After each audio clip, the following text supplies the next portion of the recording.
They laughed when the stable girl touched the broken horse. But what happened next silenced the whole town. The day they mocked her, the wind carried their laughter across the dusty Montana fields. A poor stable girl with calloused hands and a horse too weak to stand. They were both invisible. But when she stepped into the ring that afternoon, something happened that made an entire town forget how to laugh.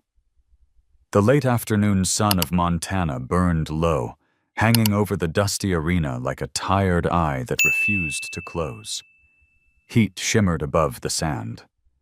Beyond the railings, a crowd had gathered, ranchers, trainers, young men in denim leaning on the fence, laughter in their throats before they even knew what they were laughing at.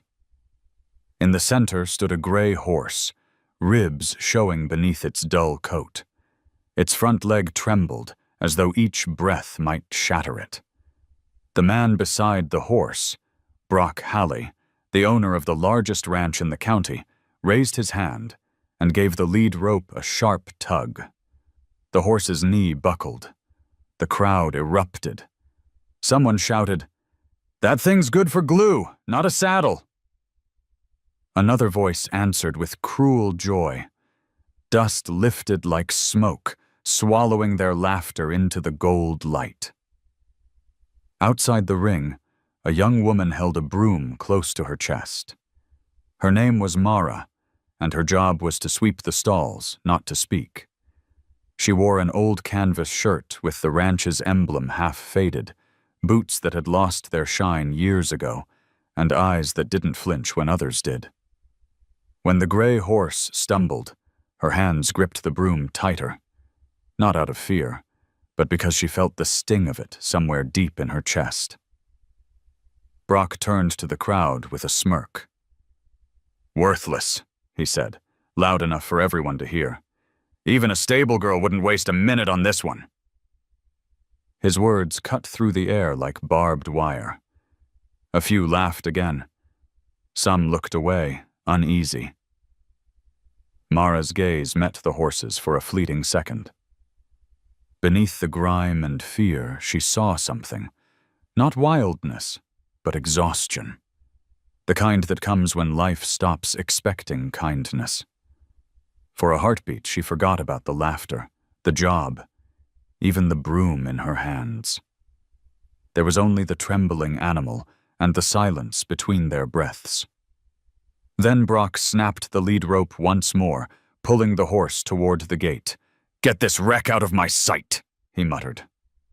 The horse limped forward, leaving a trail of hoof prints uneven as a heartbeat. Dust rose behind them, catching the light like broken glass. The crowd began to scatter. The laughter faded, replaced by the hum of trucks and the metallic clank of gates closing. Only Mara stayed, sweeping the same patch of dirt long after everyone had gone. When the last shadow stretched across the arena, she whispered to no one, "You didn't deserve that." The words fell into the dust and disappeared. By the time she returned to the stable, the sky had turned a deep indigo. The world smelled of hay, sweat, and loneliness. She paused outside stall 6, the farthest one, where they'd tied the gray horse. He stood in the corner, head low, breathing hard.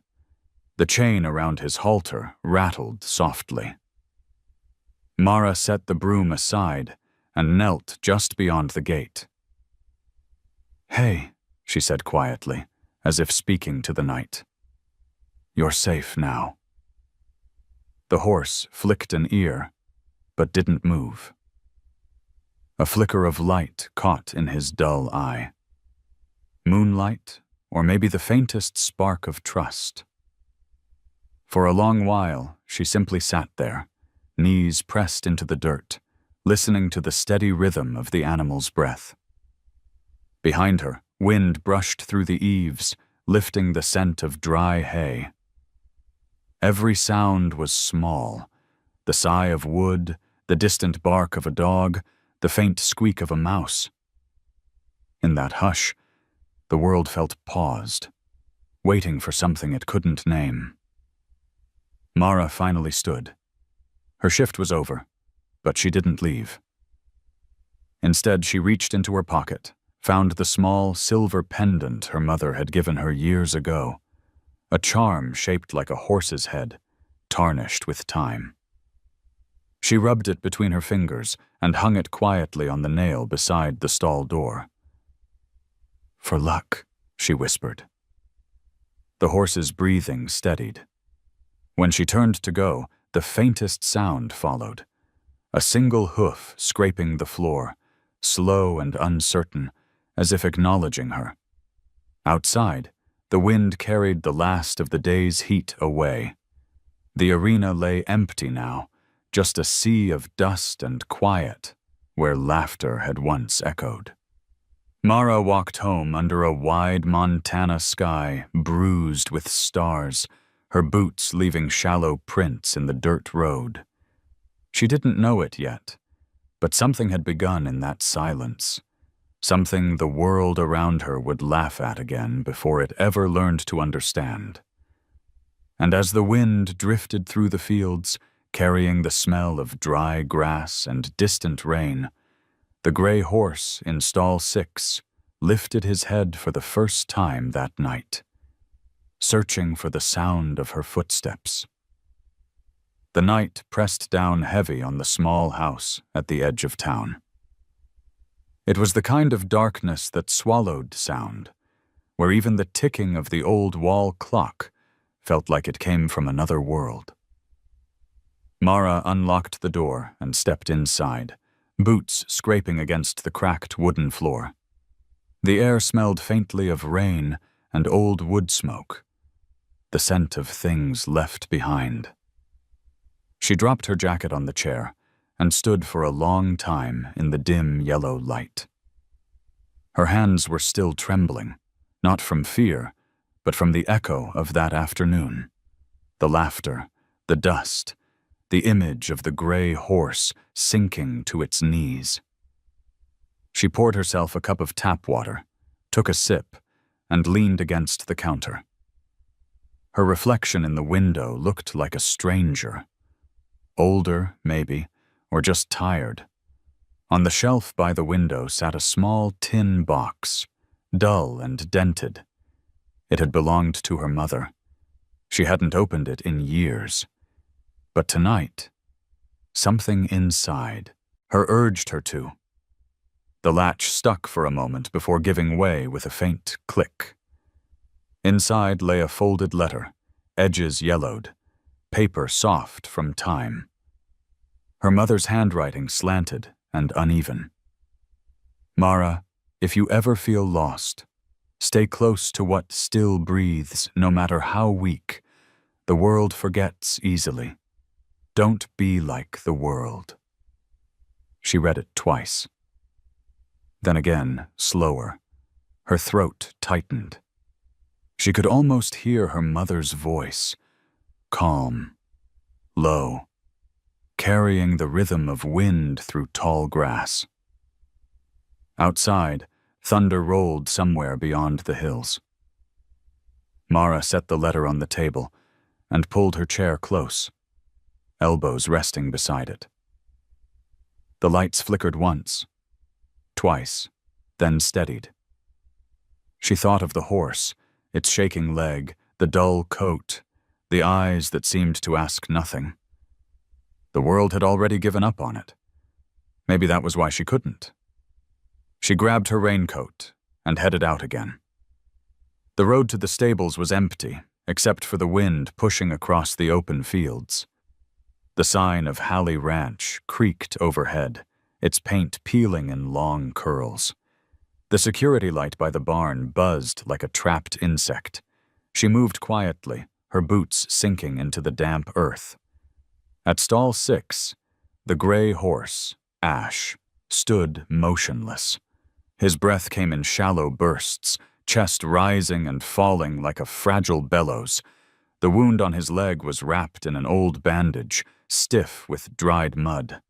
His eyes reflected the dim bulb above, giving him a ghostly sheen.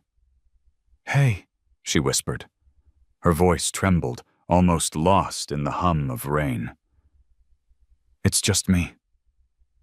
Ash didn't move. His ears flicked once, then settled back. She stayed by the bit, remembering what Mr. Reed, the old farrier, used to say. "You don't fix what's scared. You wait until it comes to you." So she waited. Minutes passed, maybe hours. The rain picked up, tapping against the roof like fingers drumming a slow rhythm. Mara's hair clung to her face.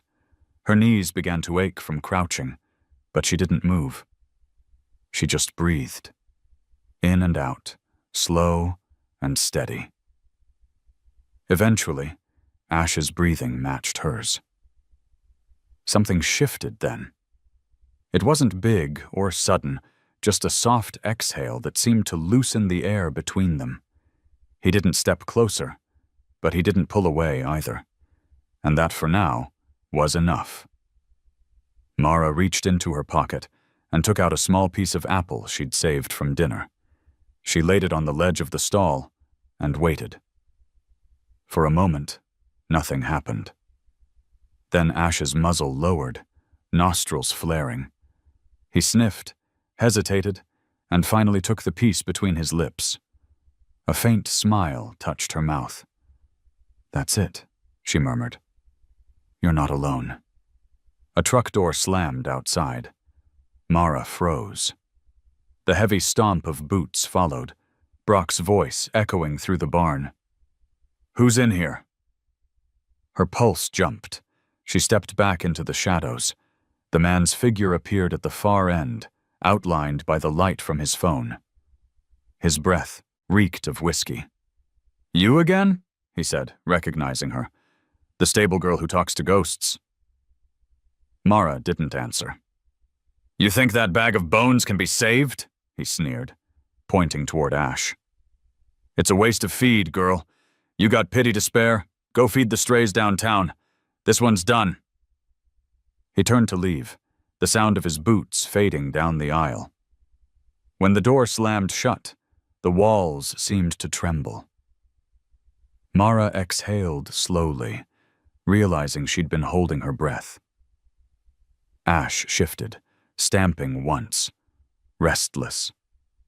She moved closer to calm him, resting a hand on the wooden gate, not touching him yet, but near enough that he could feel her presence. In the quiet that followed, she whispered, "They laughed at me too once." The horse's ears turned toward her voice. Rain ran down the sides of the stall, pooling at her feet. Her clothes clung to her skin, cold and heavy, but she didn't care.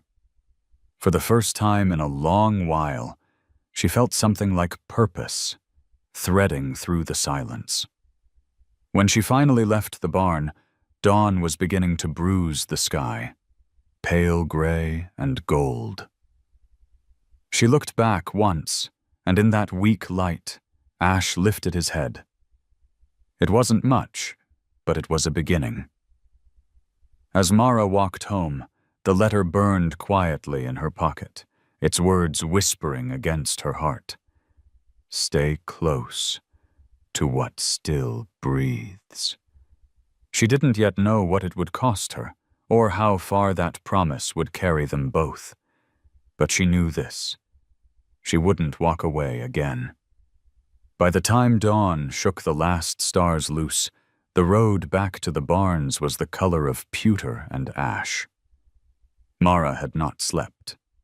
She'd set the kettle on, watched it steam without boiling, and stared at the letter until the paper seemed to breathe. Stay close to what still breathes. She folded it carefully and slipped it into her breast pocket. The radio on the counter murmured the usual morning chatter, talk of falling mortgage rates, a dry voice pitching life insurance, and a local attorney promising he'd fight for you. She turned the volume down, not out of contempt, but because the house felt too thin for other people's voices. The air outside was clean in that way only early hours can be, when the world is rinsed and undecided. Sage and wet earth, a faint metallic scent from the water troughs. As she crossed the yard, the barn swallows sketched gray arcs over the roofline. A single security bulb buzzed, dimming as the sky brightened. She breathed with it, in as the glow lifted, out as it faded, and let her feet remember their own way to stall 6. Ash stood as she'd left him, head low, weight pitched forward to protect the weak leg. But something had changed in the plane of his shoulder, a subtle recalculation of balance, as if he were listening for a question he'd never been asked. Mara stopped short of the gate. The rules were simple. Mr. Reed had taught them to every kid who ever got steady work with horses in this county. Don't rush, don't chase, and never make your need louder than the animal's fear. She could hear the old man's quiet voice in her head. No sermon, just the grainy patience of a person who'd let time train him. "Morning," she said. Not in a way that asked for an answer. She folded her hands open at her sides. No rope, no halter. The chain still clipped to the rail was enough reminder of what yesterday had been. The first minutes were always the hardest. Not because nothing happened, but because everything that mattered was too small to announce itself. The horse flicked an ear. A shallow breath went deeper, then steadied. Mara adjusted her stance, shifting her weight to mirror how she hoped he might stand.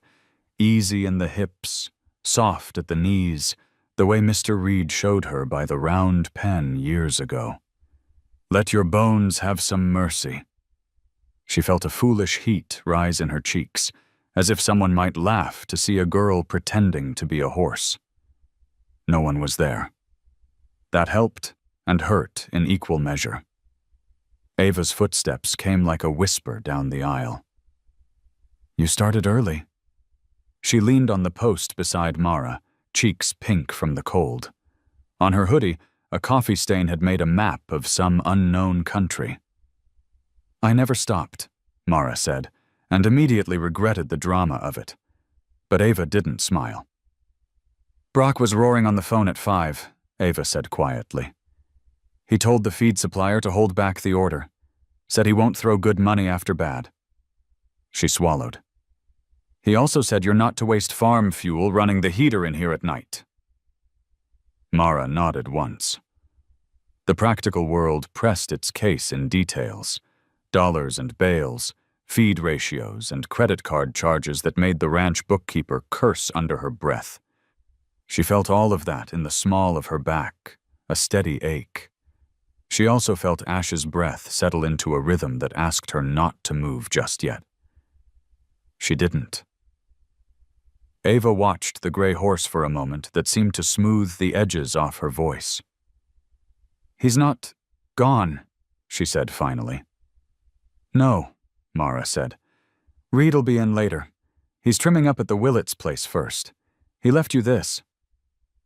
Ava handed over a dog-eared notebook, the cover scuffed to suede. On the first page, in Reed's careful block letters, "Horses learn the shape of our silence." Beneath it, a diagram of hooves, arrows showing where not to push. Mara smiled, not wide, just the way a door opens when wind insists. "Tell him thank you." Ava's gaze dropped to Mara's chest pocket, where the corner of the folded letter peered out. "From your mom?" "Yeah." "You okay?" Mara didn't try to make it easy. "No, but I'm here." Ava nodded like that counted, and in this place, maybe it did. She squeezed Mara's arm and went to the feed room, humming something tuneless to steady her own mourning. When they were alone again, Mara let her lungs guide the room. 4 counts in, 6 counts out, she thought. matched the back-and-forth swing of the barn door, the soft cluck of swallows at the rafters. Ash listened. She knew it, because the muscles in his neck stopped quivering and settled like a sheet finally pulled flat. He angled his head, not toward her but not away from her either, and blinked in the way horses do when a thought is almost brave enough to be an action. "Good," she breathed. "Just be." The desire to step closer ran up her legs like an ache, but she stayed where she was. Not touching was the hardest form of touch. The sky beyond the window went from pewter to pale pearl. Dust motes woke and began their slow drift in the angled light. Mara shifted back a fraction, giving the horse the space he hadn't asked for yet. In the corner of the stall lay a scrap of burlap, frayed where a hoof had caught it. She saw it like a problem. Anything that might trip him now belonged to a future without it. Carefully, with the gate still between them, she slid the fork handle through the slats and dragged the burlap toward her side. The scrape made a sound like a breath catching. Ash flinched, then stilled. She froze with him, let the silence heal around the sound, and only then finished pulling the scrap free. "There you go," she said. The barn's wide center aisle took the burlap like a river takes a leaf and carried it nowhere. A truck pulled up outside, the old Ford that rattled before it parked. Mr. Reed's boots announced him, toe-heavy from years of iron and an old injury he never named. He tipped his hat toward the stall. "Morning, Miss Mara." "Morning." Her voice found a thread to stand on. Reed stood beside her, chest to the rail, considering Ash as if he were reading a familiar but difficult sentence. He didn't crowd the horse with his eyes, which was one of the things Mara liked most about him. He read hooves the way some men read weather, and he treated both with the respect due to something that can change its mind without warning. "Legs telling on him," he said softly. "Left front. Shoulder carries what the pastern can't." He nodded toward Mara's hands, which were still loose at her sides. "You remembered." "I'm trying." "That's not nothing." He slipped the notebook back under his arm. "I'll pull his shoe when he's ready to give it. Not before." He glanced toward the roof, where a slow bruise of cloud had begun to gather over the ridge. "We'll have rain before lunch." Mara felt the word move through the stall like a new idea. Rain meant sound, meant the roof telling the hours. Rain meant the dust would settle, and the ground would hold shape under a hoof. A good day to begin again. Reed's eyes landed on her pocket. "Your ma?" It wasn't a question he expected answered. "She said to stay close to what still breathes." "Smart woman." He set a small bundle on the rail. "Liniment. Arnica and devil's claw. Won't fix what's broken, but it will tell the pain you've noticed it." He paused. "That horse is more tired than hurt. That can be harder and easier, both." Ash shifted, weight moving like a thought from one leg to the other. Reed's gaze tracked the change, and then stepped sideways in the slow, intentional way that told the animal, "I follow you, not trap you." He stopped where the gray could see him without needing to move his head. "You got a good eye, Mara," he said without looking at her. "Use it to listen." He left as softly as he'd come, the Ford coughing itself awake and humming down the lane. The barn took back its quiet in little pieces. Mara held the small bottle of liniment like a promise she wasn't ready to break. "Not yet," she told Ash. "When you say?" Time thinned until she could feel it pass around her like water. In that slow current, a memory rose. Being 8 years old, her mother standing behind her in a school auditorium. The teacher asked the children to read from the bulletin board: college scholarships, online education, cloud computing, words that belonged to a future as large as a highway. Mara had stumbled on the sentences, embarrassed. Her mother had knelt to her, fingers smelling of wool and baking soda. "You don't have to be loud," she'd said. "You just have to keep speaking long enough for the right ears to hear." The memory put the air back in Mara's lungs. At some point, Ash blew out a long breath that sounded like surrender and not defeat. He turned one eye to her, and the clouded dullness she'd seen yesterday held a grain of brightness at its center, like a coal under ash. He took half a step, forward then sideways, curious and cautious in the same instant. Mara didn't answer with movement. She answered with stillness. The space between them tightened, invisible thread upon invisible thread. From the feed room, Ava's voice carried, "Mara, you want coffee?" The sound startled Ash, but he didn't spook. Progress measured in inches. "In a bit," Mara answered, not taking her gaze from the gray. The world would always offer low APR credit cards and home insurance ads on the radio, promises shaped like safety nets. But some kinds of safety you had to build with your own breath. The first patter of rain arrived as a rumor on the roof. A few notes, then a few more, then a soft, convincing drum. The light in the barn turned liquid, edges rounding off rails and shadows. Ash lifted his head toward the sound, ears narrowing, then opening again. The rain filled the silence with a music too simple to doubt. Mara felt the moment tilt toward her. Not a door opening, not yet, but a latch easing. She shifted her weight 1 inch, enough to say, "I can move and still keep you." The horse watched. Another inch. He did not back away. His tongue flicked once along the corner of his mouth. His jaw softened. The old chain at the rail did not rattle.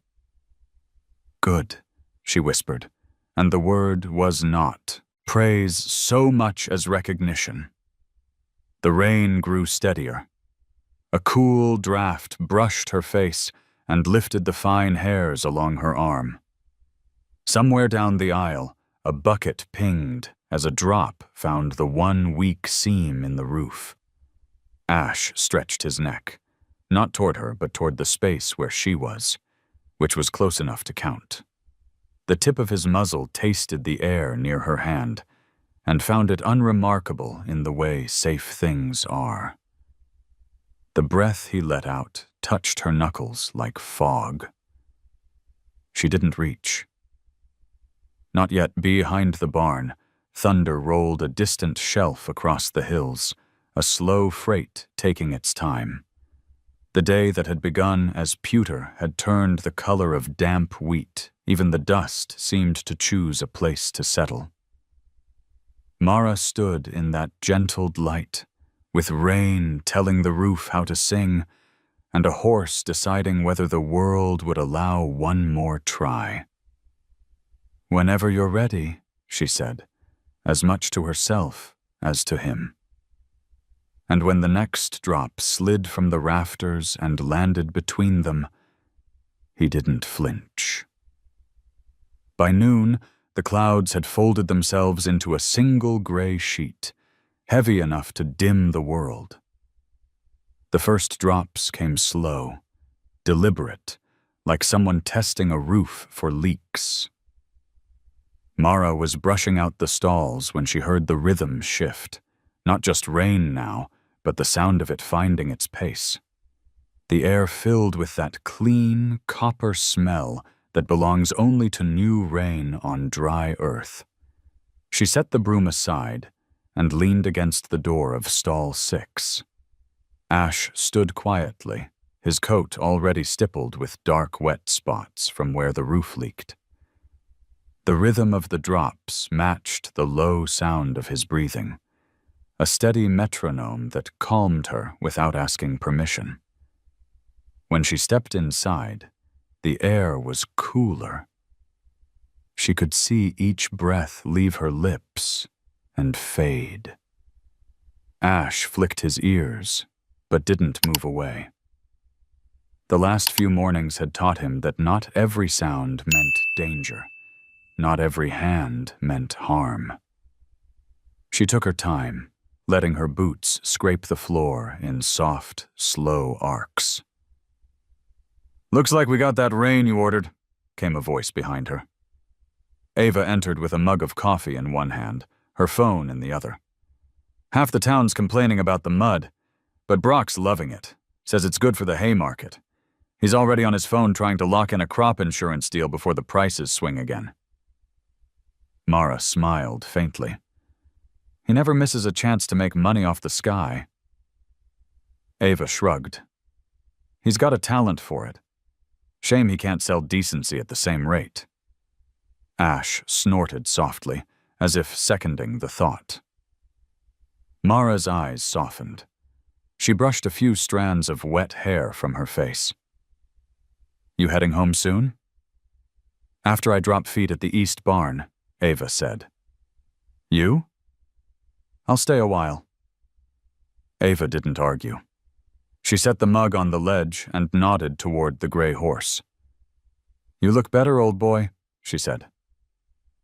Ash's tail swished once, indifferent, but not hostile. "See? Progress." After Ava left, Mara took the rag from her pocket and began to wipe the rainwater off Ash's neck. Her movements were deliberate, tracing the rhythm of his pulse. She could feel the tremor beneath his skin, the residual fear of muscles that had forgotten trust. "You're okay," she murmured, though she wasn't sure whether she meant him or herself. Outside, thunder rolled far enough away to sound like memory. The rain came harder now, drumming steady against the tin roof. For the first time, Ash didn't flinch at the noise. His head dropped slightly, breath deepening. Mara noticed how the muscles along his shoulder quivered and then released.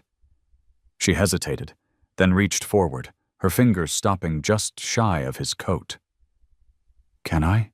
she whispered. Ash's ears turned back, then forward. He didn't move away. So she closed the distance, palm resting lightly on his shoulder. The warmth beneath her hand surprised her.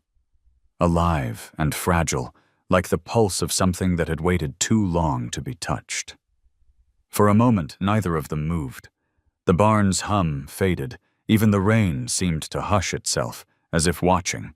Her thumb traced small, slow circles through the damp fur. The sensation of the living thing beneath her palm, the steady rhythm of a heart refusing to quit, stirred something deep inside her chest. Ash took one step forward. The contact broke, but not the connection. He let out a breath so long it shivered through the stall like wind through grass. "That's it," Mara said softly. "That's all you had to do." The rest of the afternoon passed in this quiet language. She dried his flank with an old towel, rubbed liniment into the bad leg the way Reed had shown her. Small, careful motions. Each time she touched him, she paused long enough for him to understand what was coming. By the time the clock hit 3, his eyes had softened, the whites no longer showing at the corners. From outside came the crunch of tires on gravel. Reed's truck.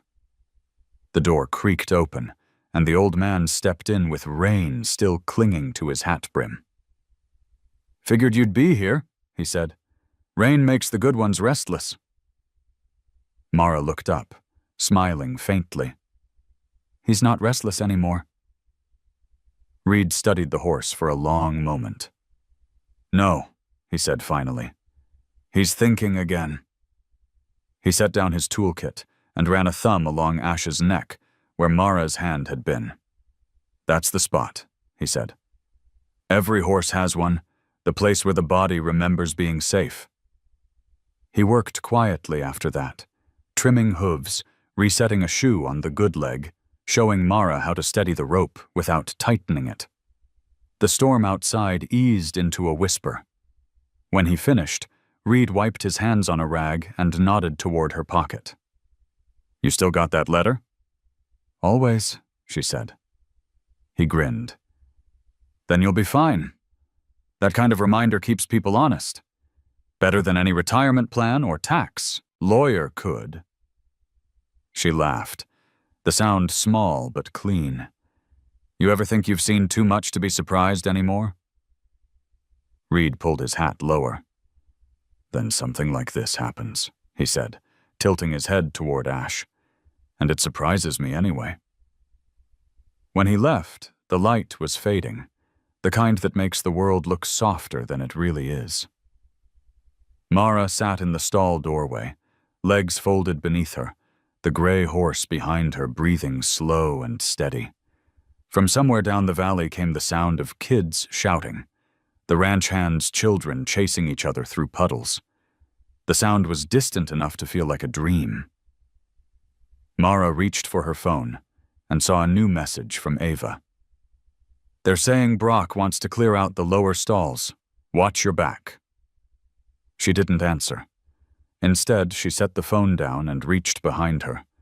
Her fingers brushed Ash's shoulder again, the same place as before. He didn't move. His coat was dry now, soft beneath her palm. The smell of rain still lingered, mixing with the hay and old wood, the scent of something being mended, quietly, one breath at a time. "Whatever happens next," she said to him, "we do it slow." Ash exhaled, the sound low and certain. The last of the rain trickled off the roof and fell in thin streams past the doorway, catching the fading light. For the first time in years, Mara didn't feel like she was waiting for someone to come back. The world was small, just the stall, the rain, and the steady presence beside her. But it was enough. As she stood to leave, Ash lifted his head and brushed his muzzle lightly against her shoulder. It wasn't an accident. She froze, eyes wide, breath caught in her throat. "Thank you," she whispered, though she knew he hadn't done it for gratitude. Outside, the last thunder rolled away over the hills, and the air smelled of new beginnings. She looked back once more before stepping out into the silver dusk. Behind her, Ash stood tall for the first time, head raised toward the sound of rain easing into silence. By the next morning, the storm had cleared, leaving the world rinsed and shining. Puddles mirrored the pale sky, and the air was filled with the scent of wet hay and diesel. The barn was still except for the soft shift of hooves and the scrape of buckets. Mara arrived early, her boots damp from the mud, her mind quiet but sharp. Ash greeted her with a small snort, a sign she'd learned to read as curiosity. She smiled faintly. "You remember me?" she said. He took a slow breath, his flank rising and falling in a rhythm that matched the steady tick of rainwater dripping from the gutters. She brushed his coat, careful around the healing shoulder, the faint scars now barely visible beneath the soft gray fur. Each stroke was slower than the last, not to tame, but to remind him that the world could move without harm. The barn door banged open. Brock Halley filled the doorway like a shadow that didn't belong to the light. His expensive boots sank into the mud just enough to annoy him. He carried the faint smell of whiskey and leather polish. "You're early," he said, voice cutting through the quiet. "Or maybe you just never leave." Mara set the brush down. Good morning, Mr. Halley. He stepped closer, glancing at Ash with something between disgust and disbelief. You're still wasting feed on that thing? His eyes flicked toward the bucket in the corner. You know how much good grain costs right now? The commodity prices are climbing. I could sell that bag to the Wilson Ranch for double. Mara didn't answer. She could feel her pulse in her palms. He's improving. Improving? Brock laughed, a sound like gravel. You call standing upright an improvement? You're pouring time into a dead asset. If this were a stock investment, you'd be broke already. Ash stirred, sensing the tension, ears flicking back. Mara moved slightly closer to calm him, her hand steady on his neck. He just needs time. You've had time. Brock's tone hardened. And space, and feed. And I'm done giving you all three. This horse goes out by the end of the week. Sell him, move him, whatever you want. Just get him off my land. Mara's voice came out quieter than she expected. Please don't. Brock turned, half amused. Don't what? Don't make me give up on him. He raised an eyebrow. You think you're the first person around here to believe in a lost cause?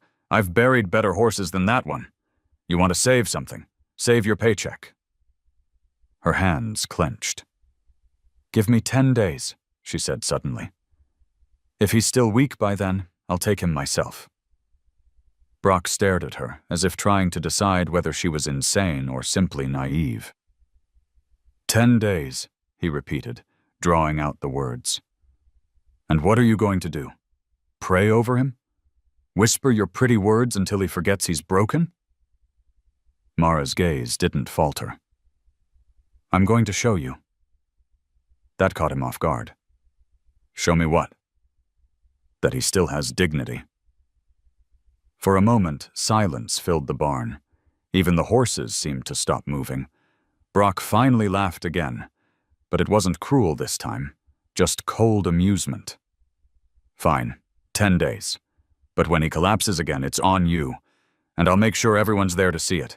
Maybe they'll stop calling me the heartless one. He walked out, the sound of his boots fading into the puddles outside. Mara stood still until the door closed. Her breath trembled in her chest. Then she turned to Ash, who had backed into the corner of the stall, nostrils flaring. She stepped closer and whispered, We've got 10 days. Ash's ears tilted forward. She didn't know if he understood the words, but he understood her tone, the weight of resolve behind them. That afternoon, she found Mr. Reed in the forge behind the barn, the rhythmic clang of hammer on metal echoing like a heartbeat. He looked up when she entered. You look like someone's drawn a line in the dirt for you. He has, she said. 10 days. Reed didn't ask for details. He didn't need to. Then we'd better start listening faster, he said, wiping his hands on a rag. You can't rush a horse, but you can learn to move in his language quicker. They worked in silence, setting up a small corral behind the barn, a space of open dirt where Ash could move without pressure. Reed showed her how to read the slight angle of the ears, the twitch of a flank, the tiny flinch that came not from fear, but memory. He's waiting for the world to hurt again, Reed said. Your job's to convince him it won't. That night, Mara stayed late. The moon rose over the ridge, washing the fields in a silver light. The rain had ended, leaving behind the scent of wet earth and electricity. She led Ash into the corral, walking beside him without a rope. His steps were uneven, but he followed. Each stride made a soft thud in the damp dirt, marking a rhythm that belonged only to them. Good, she said, her voice barely more than breath. We'll start small. She stopped, and so did he. She took one step back, and his head lifted, eyes locked on her. She felt a pulse of connection, fragile, but undeniable, like a thread of light stretched between them. For a while, they simply stood in the open night, listening to the faraway hum of the highway, the endless stream of trucks and travelers, people chasing time and auto insurance ads playing through their radios. The world out there was loud and impatient. Here, everything waited. Mara closed her eyes. The sound of the wind through the grass reminded her of her mother's voice again. That quiet insistence. Stay close to what still breathes. She opened her eyes and whispered, "We'll make them see." Ash shifted his weight and exhaled, a soft huff that sent steam curling into the air. The next morning, news spread quickly through town. Ava came running to the barn, phone in hand, eyes wide. "You're trending," she said, half laughing, half worried. Mara frowned. "What are you talking about?" "Someone filmed yesterday," Ava said, breathless. "Brock yelling at you. It's on Facebook and TikTok. People are arguing about it already. Half of them think you're crazy, the other half think you're a saint. Even the personal injury lawyers are commenting, saying they'd represent you for free if he fires you." Mara felt her stomach twist. "Great," she said dryly. But that night, as she returned to the stall, she noticed something new in the way the townsfolk looked at her. Not laughter, not pity. Curiosity. The kind that could tip either way. She didn't care. She had 10 days. Ash lifted his head when she entered, eyes catching the lamplight. The faint scar above his leg gleamed silver, almost beautiful. She placed her hand on his neck and said quietly, "Tomorrow, we start again." The barn fell silent, except for the distant drip of water from the eaves. Outside, the world buzzed with the noise of judgment and entertainment. Inside, one girl and one horse stood in the quiet, a silence strong enough to outlast the laughter. And somewhere, far beyond the barn, the first whispers of a story began to spread.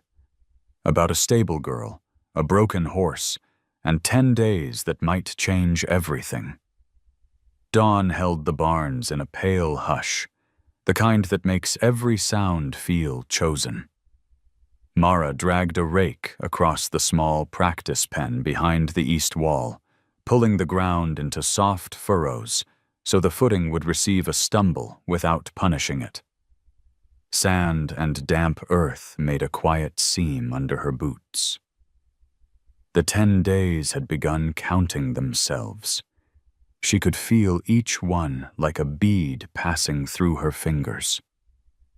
Ash waited at the gate, ears forward, not pleading to be let out, and not begging to be left alone. This, she'd learned, was the most honest posture a creature could offer. "I'm here. Don't rush me." She laid the lead rope over his neck without clipping it. Reed's notebook sat open on the fence post, pencil marks in the margin where she'd sketched the angle of his shoulder, the uneven reach of the left front. "Don't ask for straight if the body only has a curve to give," Reed had written. "Work with the bend until the bend becomes choice." "Small circles," she said softly. "We'll follow the sand like it knows the way." The first steps were uncertain, Ash placing his hoof as if the ground might change its mind between lift and land. Mara walked halfway ahead, shoulder level with his eye, so he could decide without feeling abandoned. When he faltered, she faltered with him, letting her weight sit back into her heels the way Reed had demonstrated. Borrow balance, pay it back when he offers his. The air smelled of cedar rails and last night's rain drying off the roof. Somewhere in the distance, a radio coughed out a morning ad about mortgage refinance and locking in lower rates before the market shifts. The voice felt like it belonged to another planet. Mara let it fade. "Easy," she breathed, and the word seemed to change the shape of air between them. Ash exhaled, a long, soft note that carried steam in the cool. They made a circle the size of a kitchen table, then a circle big enough to hold a memory without breaking it. When his head came up too quick, she tipped her chin down, asking the ground to help them. He noticed. He always did. Ava came with 2 coffee cups and a grin that tried to be brave. "He looks taller," she said, passing a cup over the fence. "Or maybe you do." "I slept," Mara said, surprised to hear herself admit it. 2 hours, but still. "Reed is shooing at the McKinnons till noon. Then he's ours," Ava said. "He told me to tell you, don't romance the limp. Name it. Then work around it." She wiggled her fingers. "Also, if Brock shows up, I'll stall him at the office. He's arguing with a tax attorney about write-offs. Should buy you time." Mara smiled, the brief kind that knew better than to celebrate too early. "Thank you." Ash shifted to sniff the steam curling off the coffee. Ava laughed and pulled it back. "Not yet, buddy. Caffeine's for fools and girls on deadlines." They worked until the light sharpened. Mara asked for a step, and then another, but never for more than the body could answer without lying. When Ash drifted away from her shoulder, she let him go, then folded her line back into his path, not blocking him, just becoming the easier route. Twice he stumbled. Twice she bent with him, knees soft, eyes low.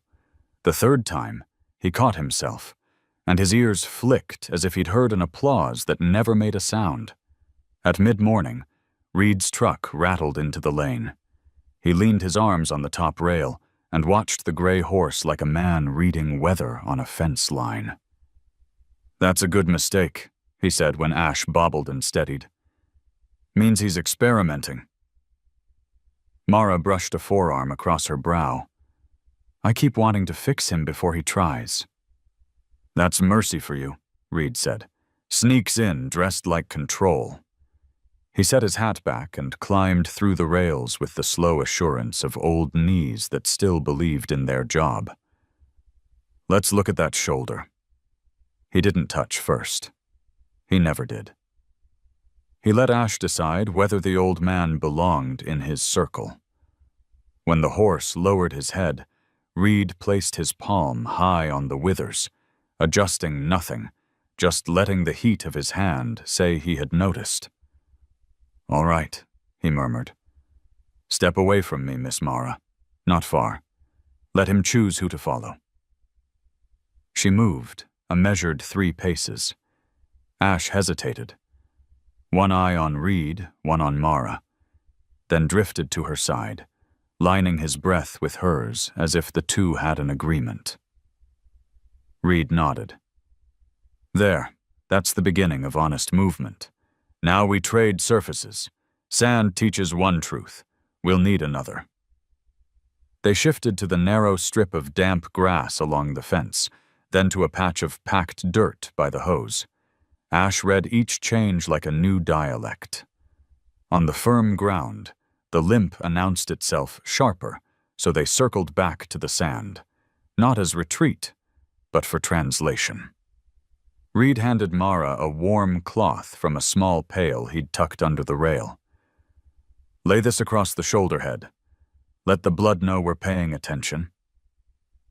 The cloth steamed in the cool air. Mara pressed it gently into the muscle where she'd felt the tremor for days. Ash stood and took the warmth the way a man takes a promise, wary, then willing. Reed showed her how to trace the line where the scapula slipped under skin, where the old worry still kept its tent pitched. 15 seconds, he said. Then let go before he asks you to. They did, and the horse licked and chewed, a small act like signing a paper. I felt that. I accepted it. Mara looked up, eyes bright with a tired kind of hope. "Now we walk," Reed said. 2 steps forward, 1 back. Teach the back up slow. Backing tells you whether the front is honest. If it isn't, the body will argue. The argument flared once. Ash braced, weight running to the good diagonal, head tilting away. Mara stepped back herself, palms open. "Your choice," she said.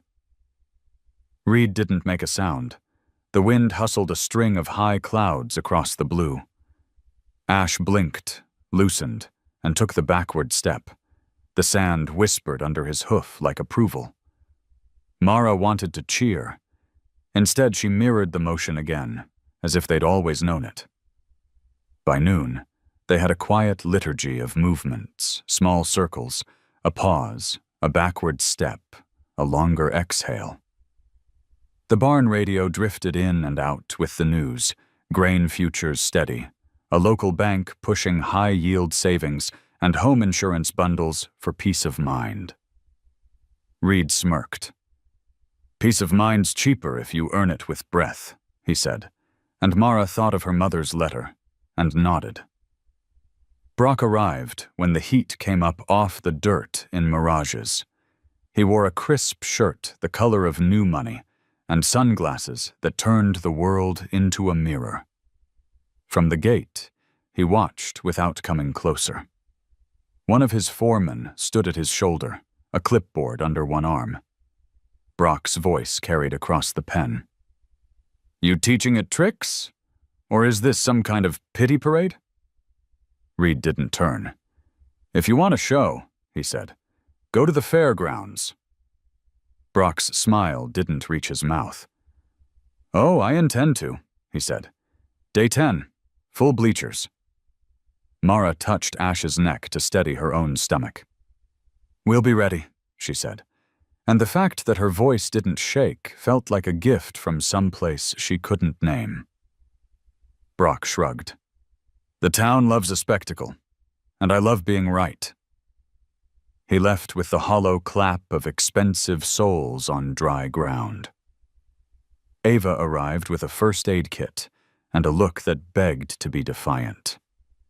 "He's put flyers up already," she said, breathless and half outraged. "Free barbecue at the demo, posters at the feed store, the diner, even the personal injury attorney downtown has a banner across his window.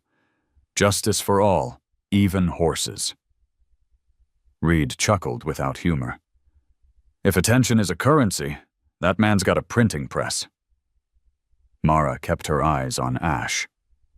"Then we won't spend hours." They worked through the afternoon, then the next, then the next. Days marked not by triumph, but by the way failure forgot to show up on time. On day 4, Ash backed 2 steps without bracing. On day 5, he followed Mara through the open gate of the pen. No rope between them. Only air and a line of trust tight as a violin string. On day 6, he spooked at a flapping tarp, but recovered before panic reached his feet, standing and breathing, instead of bolting. Each small thing stacked quietly inside the last until they formed something with a spine. Between sessions, Mara sat on the low rail and read her mother's letter again. The paper softened by so many foldings it felt like cloth. "Stay close to what still breathes." She thought about all the breathing she had missed in the years since the funeral. The way grief had taught her to hold air like a thief holds cash. Now she spent it freely, in long, slow exhales that seemed to carry the body where willpower would have ruined it. On the evening of day 7, the valley wind came up mean and sudden, rubbing the cottonwoods raw. Dust shouldered across the lot, stinging eyes, turning edges into suggestions. A tarp that had been clipped to the hayshed snapped loose and banged, a gunshot of sound. Ash's head jolted up, muscles bristling with the old argument. Mara felt the wave build under her hands. She didn't say no. She didn't say anything. She stepped to where his shoulder blocked the wind for her and let her body go still. The storm tried to put its hand on the scale.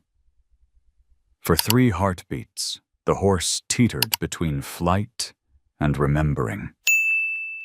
Then, as if some small judge inside him had ruled in favor of the day's work, he settled. His feet stayed.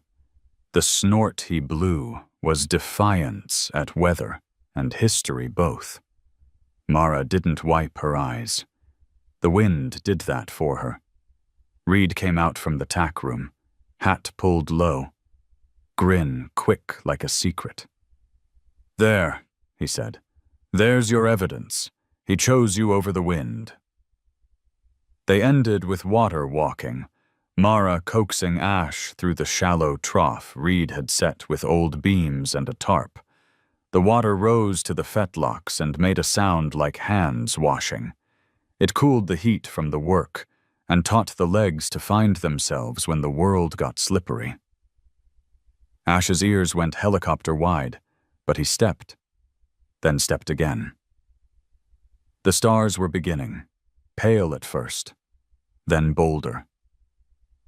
The highway hummed its distant, endless argument.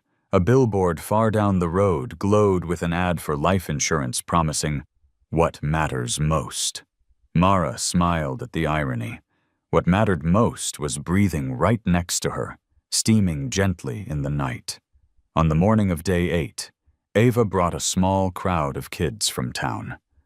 Their father worked for Brock, but the children were old enough to carry their own minds. They stood quiet when Mara asked, hands tucked under their armpits, as if afraid to touch the air wrong. "No clapping," she said. "Not stern, just truthful. Just watching, like you're reading a secret." Ash moved through his new liturgy. Slow circle, back up, pause, step, while the children held their breath in solidarity, and then let it go when he did. One boy whispered, "He looks like he forgave someone." Mara didn't trust herself to answer. Late that afternoon, Ash found a trot, only 3 strides, uneven but brave. The sound of it on sand, tift, tift, tift, made something lift in Mara's chest that felt older than the decade she'd been alive without her mother. Reed didn't cheer. He touched the brim of his hat. "Pocket that and don't spend it till you need it." They cooled down along the fence line, the sun lowering until it cracked the fields open with gold. Ava jogged up, hair out of its tie, cheeks flushed with news. "He did it," she said, nearly laughing. "Brock booked the fairgrounds. Saturday at 2. There's a flyer asking folks to bring lawn chairs. He wants a crowd." Mara stroked the top of Ash's neck, feeling the heat under their day's dust. "Good," she said. "He'll get one." "You want me to ask around for a credit card reader for donations?" Ava asked, then grimaced. "Sorry. Habit. The rescue down the valley does that. I'm not trying to turn this into a fundraiser." "We're not selling anything," Mara said gently. "If people need to spend money to feel better, the diner serves pie." She smiled a little. "I'll buy you a slice when this is over." "Deal." They led Ash back to stall 6. The stall didn't feel like a cell anymore. It felt like a room in a house being lived in again. Mara set fresh shavings, checked water, and stood with her hand at his shoulder, the place that had become a doorway rather than a wall. The horse sighed, long and low, then nudged her lightly in the ribs as if to say, "You too." Night took the barn in increments. The swallows settled high on the beams. The far-off highway softened to a breath. Mara leaned her forehead against the rail and let her eyes close. Tomorrow would be day 9. One more day to sand the edges and polish what was already true. Beyond that waited the crowd and its hunger, the microphone squeal, the smoke from somebody's overconfident grill. She pictured the fairgrounds dirt, wide and flat as a promise, and the way a quiet could be made in the middle of noise if two souls agreed on it. 2 more sleeps, she whispered to Ash. Then we show them how a breath becomes a step. He answered with a sound that was almost a word. And when she blew out the lantern, the darkness that came felt like a curtain, not a door, and behind it, the stage was already set for afternoon light, an open ring, and a town that would arrive expecting to laugh. The morning of the 10th day rose clear and merciless. Light spilled over the valley like something poured from a bucket, bright, too clean, showing every imperfection. From the barn roof hung thin threads of steam. Last night's dew burned away before the sun climbed above the ridge. Mara tightened the buckle of her worn boots, her hands steady, though her stomach twisted like a rope being pulled from both ends. Ash stood waiting in the corral, his coat brushed to a dull silver sheen. The scar on his shoulder caught the light like a faint memory, not an injury. The air smelled of dust, oil, and the sweet bite of hay. Ava moved through the shadows, setting a cooler on the tailgate of the truck, pretending not to be nervous. "You sure you want to haul him yourself?" she asked. Mara nodded. "I've done worse with less. You could have let Reed drive. He'd rather meet us there. Said it's good for the horse to feel the road under him." Ava's smile flickered. "He always finds poetry in things that hurt."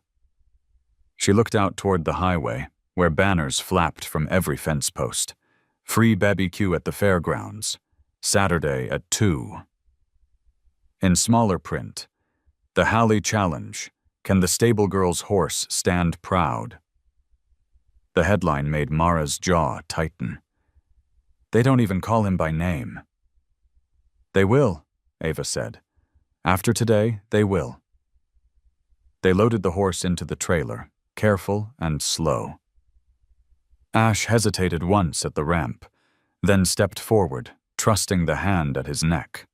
The hollow thud of hooves on metal echoed inside the trailer, each sound a promise she couldn't take back. The drive into town was short, but loud. Every bump shook through the floorboards.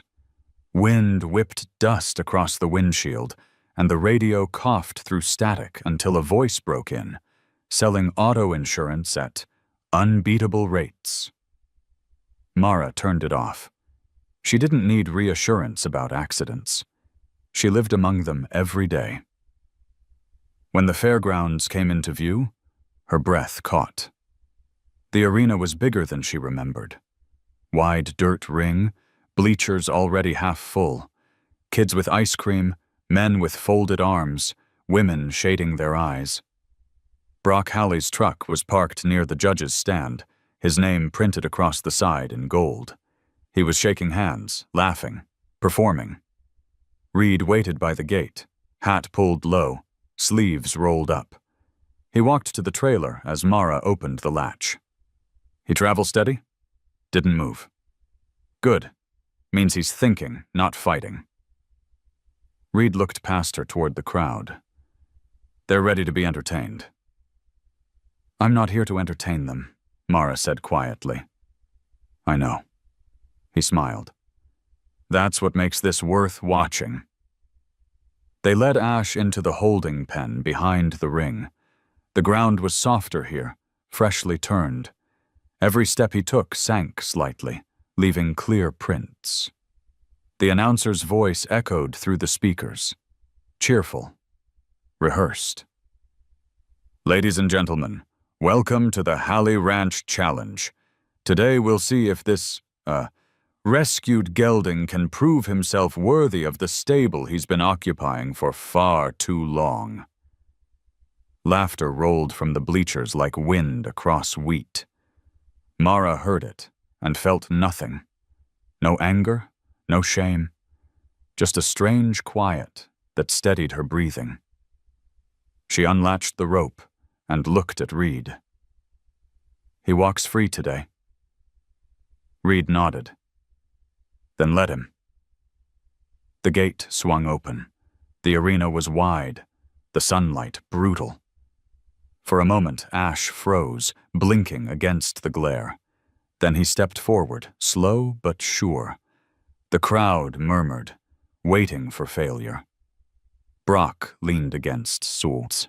The rail, arms folded, the picture of confidence. Mara didn't lead. She walked beside him, one pace ahead. Her boots sank into the dirt. The air shimmered with heat. A banner rippled above the bleachers, snapping in the wind. Ash's ears flicked toward the sound but didn't spook. He matched her rhythm. Step. Step. Pause. Somewhere in the stands, a child whispered, "He's walking." The mother hushed him, but the word spread anyway. He's walking. Mara stopped in the center of the ring. The crowd stilled. She could hear every heartbeat, every creak of the bleachers. Ash stood beside her, head high, chest expanding with each breath. She turned her back to him, trusting the silence she had built, and began to walk away. 3 steps. 4. The distance stretched thin as thread. The horse snorted once, uncertain. Then, with a low, measured breath, he followed. A sound rippled through the crowd. Not applause, not laughter, just the collective intake of air when something impossible begins to make sense. Brock's smile slipped. Mara turned slowly to face the horse. He stopped when she did, his front hoof lifting, then settling, even and sure. For a long, unbroken moment, they just looked at each other. No cue, no command. Then she sank to one knee. Ash stepped forward until his muzzle brushed her forehead, a quiet gesture that seemed to pull every sound out of the air. The world narrowed to breath and heartbeat and dust. Somewhere above them, the flags stopped flapping.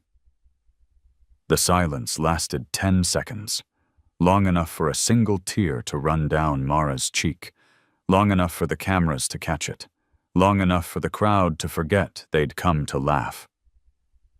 When Ash lowered his head and rested it against her shoulder, a hush swept the entire arena. No one dared to move. Reed, standing at the gate, whispered, "That's it. That's dignity." Mara stood slowly, keeping her hand on Ash's neck. The horse didn't flinch. He looked steady, grounded. The limp was still there, but it no longer defined him. It merely spoke of where he'd been.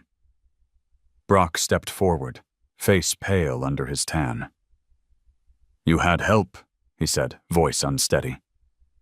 Mara met his eyes. No one can help something that doesn't want to live. He just needed someone to stay. He said nothing. Around them, phones were raised, screens glowing. Ava appeared near the fence, tears streaking her cheeks. Reed stood with his hat over his heart. The announcer cleared his throat, unsure whether to speak. The crowd waited. Then, without anyone deciding, applause began. Not loud, but slow, deliberate, the kind that builds from a single clap into something tidal. Mara looked down at the horse and smiled. "We did it." Ash flicked his tail once and exhaled, the sound soft as a sigh of relief. When they left the ring, people reached over the fence, trying to touch the horse, to take a photo, to share a moment they hadn't earned. Mara kept walking, hand steady on his neck. "Not for them," she whispered. "Just for us." Outside the arena, the light had changed. Clouds were gathering again, thin, silver-edged. Promising rain. She turned to Reed. Was that enough? He studied her, then nodded. It was more than enough. Brock approached, slower now, the swagger gone from his shoulders. He looked at the horse, then at Mara. For a moment he seemed to search for the right words. I misjudged, he said finally. Both of you. Mara said nothing. The apology was enough, and it wasn't needed. She took the key he offered, a small rusted thing attached to a tag that read, North Stables. You'll want the space, he said. You earned it. Reed chuckled under his breath. Never thought I'd see humility come out of that man's mouth. Neither did he, Mara replied, smiling faintly. The clouds thickened overhead. A drop of rain landed on her hand, then another. Ash lifted his muzzle toward the sky, as if greeting an old friend. And when the rain came, gentle, steady, it carried the dust off their shoulders, off the field, off the town that had once laughed at both of them. The world, for one quiet moment, felt washed clean. The rain had fallen all night, soft, steady, patient. By dawn, it had washed the dust into ribbons that glistened under the first pale light. The fairgrounds were empty now, bleachers soaked, the banners sagging with water. What had been noise yesterday was silence today, thick and clean. Mara stood outside stall 6, her palms pressed to the wooden door, listening. Inside, Ash shifted his weight, the quiet thud of hooves on damp straw, a language she now understood by heart. The air smelled of wet hay and iron. She slid the door open, and the horse lifted his head, eyes clear, breath slow. Morning, she whispered. He turned toward her, brushing her sleeve with his muzzle. The motion was small, but it carried something larger, a familiarity that felt ancient, like a vow remembered. Mara smiled, the kind of smile that belongs only to people who have walked through fire and found it kinder than they feared. Ava arrived with a paper bag from the diner. You missed breakfast again, she said. They ran out of pancakes, so you get a muffin and freshly brewed coffee. Oh, and the waitress says she cried watching the video last night. Mara frowned. Video? Don't pretend you don't know, Ava said, grinning.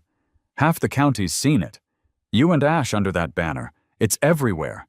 The local news even mentioned you between a car insurance commercial and an ad for retirement plans. Mara shook her head, laughing softly. He deserves better headlines than that. Ava leaned against the stall, sipping her own coffee. He's already got them.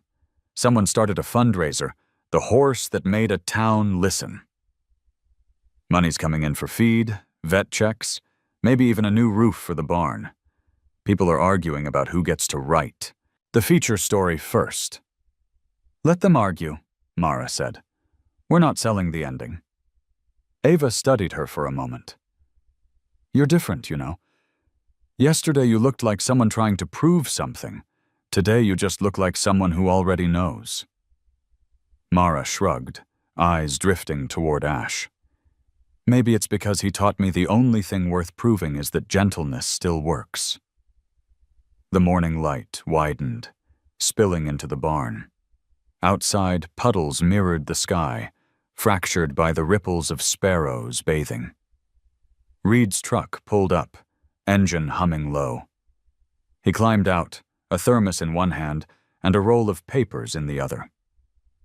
Morning, Miss Mara, he said, setting the papers on a bale of hay. You made the front page. Picture's decent. They caught the moment right before he touched your shoulder. You look calm, like someone who finally exhaled after holding her breath too long.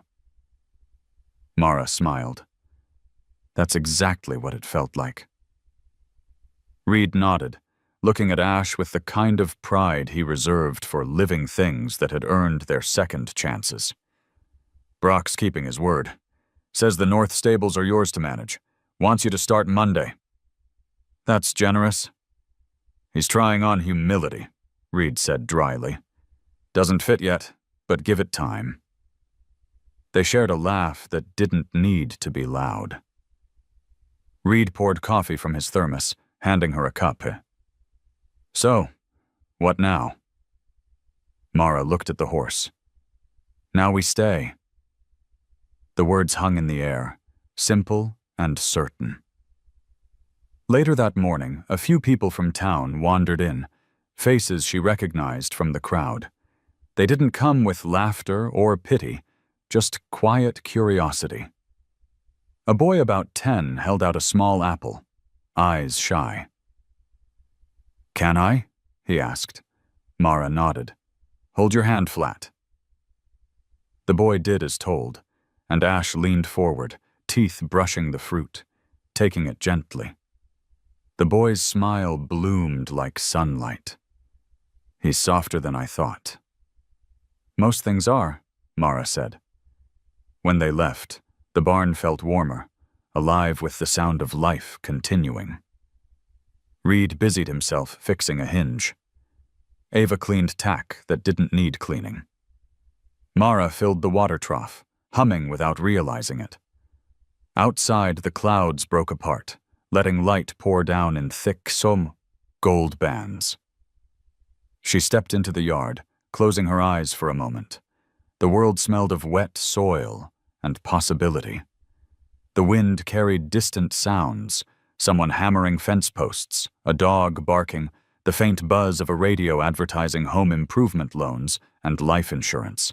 Ordinary things, necessary things. But beneath it all was the steady pulse of something quieter. Belonging. Ash walked up behind her, hooves muffled by the soft ground. He stopped close enough that she could feel the heat of his breath on her back. She didn't turn. She didn't have to. They stood like that for a long while, facing the open field. Reed joined them, leaning on the fence. "You ever think about what you'll do when the noise dies down?" Mara tilted her head. "It already has. What's left isn't noise, it's life." He smiled, squinting at the horizon. "Fair enough?" Ava came to stand beside them, coffee cup still half full. "Feels like the world's changing," she said. "It's not," Mara replied gently. "We are." They watched as the sun climbed higher, turning puddles to mirrors and mirrors to steam. The land shimmered. Horses from the far paddock moved closer to the fence, curious, their manes lifting in the breeze. Reed took off his hat, running a hand through his graying hair. "You know," he said quietly, "people will make this a story about winning. But it isn't." "No," Mara agreed. "It's about listening long enough for something broken to speak again." Ash snorted, lowering his head to graze near her boots. The gesture was so casual, so utterly at peace, that Mara almost laughed. "He's moved on already," she said. "Maybe he never looked back," Reed said. They stayed there until the sun dried the last of the rain, until the shadows shortened, and the day began to hum with its usual work. When Mara finally walked back toward the barn, she paused at the door and glanced over her shoulder. Ash lifted his head, ears twitching. "I'm not leaving," she said. "Just need to clean up." He blinked slowly, as if accepting the terms. Inside, the light pooled across the floorboards in long stripes. Dust motes floated like lazy stars. Mara found the small silver pendant her mother had given her years ago, the one she'd hung on the stall door when this all began. It had darkened with time, but when the sunlight hit it, it caught fire for an instant. She held it in her palm, feeling its weight. "We stayed," she whispered. and for the first time in years, she didn't feel alone saying it. Outside, ash blew through his nose, a low sound of contentment. A breeze moved through the barn, lifting the edge of the old letter pinned to the wall. The paper fluttered once, twice, then settled. Its ink faded, but its message intact. Stay close to what still breathes. Mara smiled, slid the pendant back onto the nail, and stepped out into the light. The grass was already drying, the sky turning a clean, impossible blue. Somewhere beyond the ridge, thunder rolled again. Not a warning this time, but a reminder. The earth keeps its rhythm, and everything that listens long enough learns to move with it. She looked toward the open field, where Ash trotted slow and steady, the limp barely visible now. Each step left a print that filled with sunlight. Mara whispered to the wind, "We're home." The words drifted out, caught by the breeze, carried beyond the fences, across the town, out to the endless stretch of land that had once been cruel, and now, finally, was kind. If this story touched your heart, tell me what you felt when Mara and Ash finally found peace. Leave a simple comment below. Even one word means a lot. Don't forget to like and subscribe so you won't miss the next story that reminds us how kindness still wins.